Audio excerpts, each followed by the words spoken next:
Okay guys, so I'm going to show you how to prepare a kettlebell with chalk. So I have another video which shows preparing the kettlebell. If it's new, you need to use some sandpaper and scrape it off to make it a little bit rusty. So the chalk is going to sit best on a rusty handle. You can chalk kettlebells that are brand new. Like anything, it's skill. So the more you do, the more you practice, the better you'll become at it.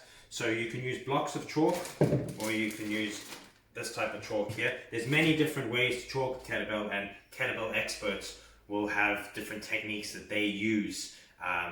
Some people even put lines with metal in it. All depends on how they like the grip. So I'm going to show you a nice way to keep the kettlebell chalked, and you can make it rough or smooth depending what you like. The first step is a little bit of water, not too much, just to lightly wet the handle. Again, like anything, you're going to become better at this as time goes on. I like to use this as a chalking table, and I like to get the dirty stuff first. So you can see here the stuff that's kind of been mixed in and used a little bit, so it's a little bit rougher.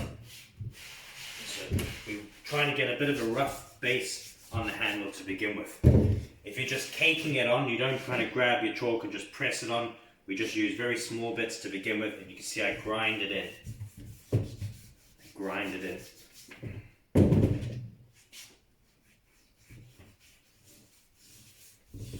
Okay. You need to make sure that when you're doing it, that you are getting the sides and underneath. Again, once you become very skilled at kettlebells, some people chalk their kettlebells differently. Some people have no chalk on the bottom, just chalk on the top, on the sides, depending on their technique.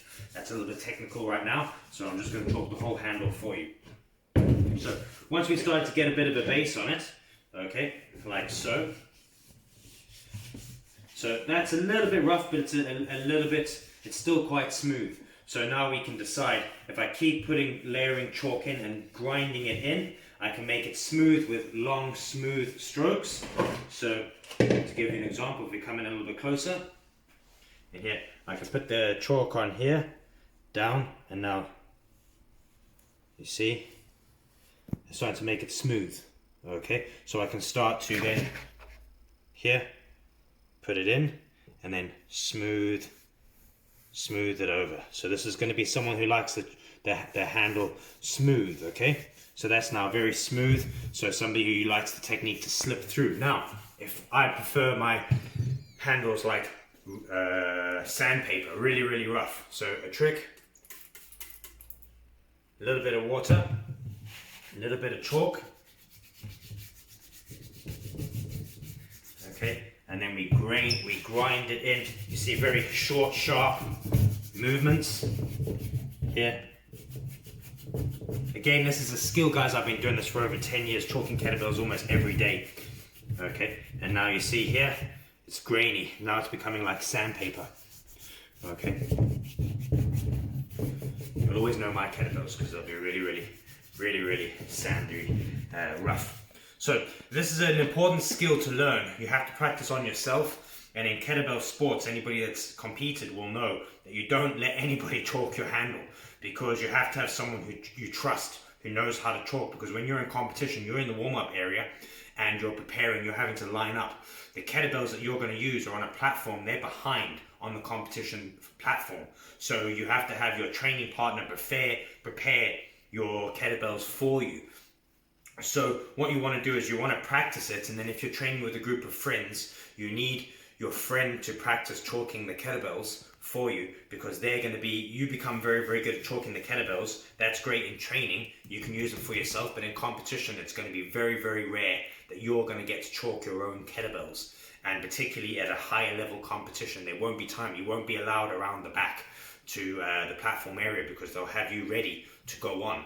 So then you could be a really good chalker, but you've trained no one up to do it. Okay, so in old schools and in places like in Russia, where you get the kids coming in, new people, the newer they are, they start chalking. They chalk everyone's kettlebell for the session, and then they're going to learn over a few years. So practice makes perfect, guys, in chalking. But look at that. Now, a finishing touch. When you finish chalking, you clean off the kettlebells. Guys, it sounds stupid, clean off your kettlebells. You need a station because otherwise you're going to go through chalk and you're going to lose it all. Once you've cleaned off the kettlebell, you're not finished yet.